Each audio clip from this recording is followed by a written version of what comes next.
There is nothing as powerful as a changed mind. You can change your hair, your clothing, your address, your residence. But if you don't change your mind, the same experience will perpetuate itself over and over again.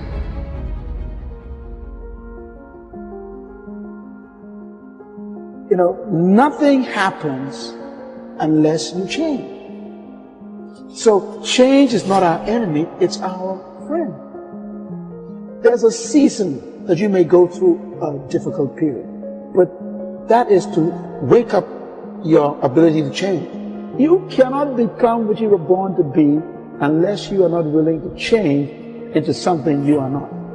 This is why change is so important. I like what it says here. Shakespeare says, sweet are the uses of adversity. We never grow in good times. We never advance unless we're under pressure. Change comes to improve and to advance your life, not to destroy you. I think that we often forget this. And we're going to face hardships. We can't avoid pain. We can't avoid trouble. All we can do is prepare our mindset so that we don't get overwhelmed by our circumstances. A lot of people, when they have a negative circumstance take place in their life, they react negatively to it. And that seems almost natural. In fact, that is natural. Something negative happens to me, my reaction back to it is negative. But this is why you have to change your mindset. I've seen people who had the education to go up, they had the gifting to go up, they had the talent to go up, didn't have the right attitude. And eventually, if that attitude, if that heart, if that invisible part isn't right, you can have all the talent in the world, but you will always end up getting spoiled by your own attitude. Yes, you'll get the opportunity. Yes, you'll get the job. Yes, you'll get the deal, but you won't be able to keep it because your attitude will corrupt every opportunity that life offers you. You never saw it coming. Life isn't what happens to you when you're looking. What happens to you when you're looking is called a plan. Life is what happens to you when you're not looking, when your guard is down, when your back is turned. It's going to work on a Friday morning feeling good and having your boss call you in. And you know she has a look on her face and you know that look isn't good. You know the economy isn't so hard and we've got to let you go. And all you can think about are those 3 kids you have at home. You know, life is coming home from work and finding that note on the kitchen table saying, hey, I can't do this anymore. I'm sorry, I love you, but I've got to go. And you're frustrated and you're betrayed and you're furious and you're angry, but all you want to do is hold them again. All you want to do is hear those words whispered in your ear, I love you again. No, that's life.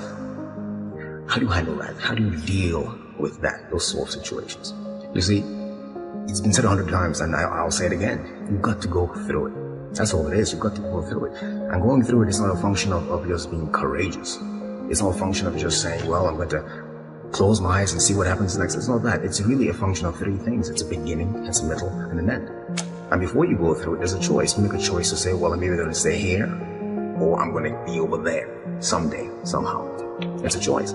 So going through it and thinking about these 3 steps, beginning, middle, and end, you can really save yourself a lot of trouble and you can discover something more about yourself. It's called life and it's not personal. Stuff's going to happen.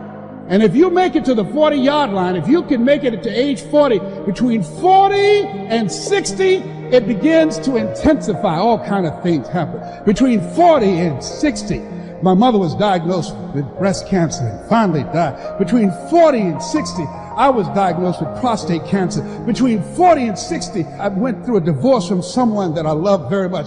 Between 40 and 60, had a nationally syndicated talk show, highest rated, fastest canceled talk show in the history of television. Between 40 and 60, oh, life put a whooping on me.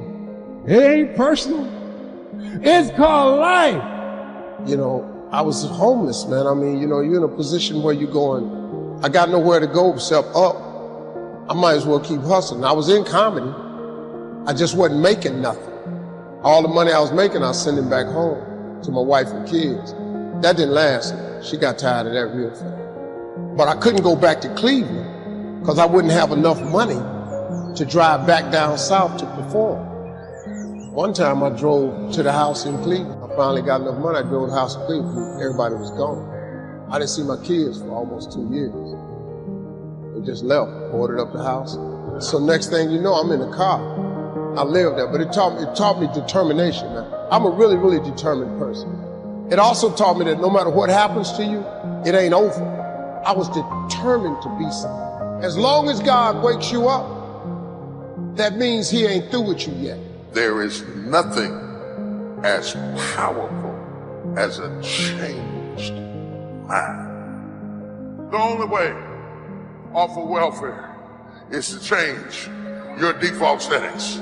The only way to get a good education is to change your default settings. As long as you're programmed with what you can't do and what you can't be and what you can't have, you will never get up. But I dare you to go into your phone booth like Clark Kent and spin around and come out Superman and say, wait a minute, I'm better than this. I'm getting ready to change my default setting. I will not let you abuse me. I will not stay. There is nothing as powerful as a changed mind. It's not what happens that determines the major part of your future. It's not what happens. What happens to us all. The key is what you do about it. If you will start that process of change, do something different the next 90 days than you did the last 90 days, like picking up the books for me. Do something different, like the new health disciplines, relationship with your family, whatever it is, doesn't matter how small it is. You'll start doing different things with the same circumstances. Since we cannot change the circumstances, but we can change ourselves. We can change what we do. Anytime you go through something, there's a fight. It's either a spiritual fight, an emotional fight, a physical fight. There's some sort of fight. But the key to the whole thing of this fight is that the form is in the fight. That's the only thing you should take away from here today. The form is in the fight. What does that mean? It means that you don't get to become this interesting, dynamic, creative, courageous woman, amazing man without going through something. Right? That's what the form is. The people who are form and the people who you see them and they stand out to you because you know there's something about them. They figured something out about life. They're attractive to you. They're interesting to you. These people have form because they've gone through something. You know, so don't run away from the fight.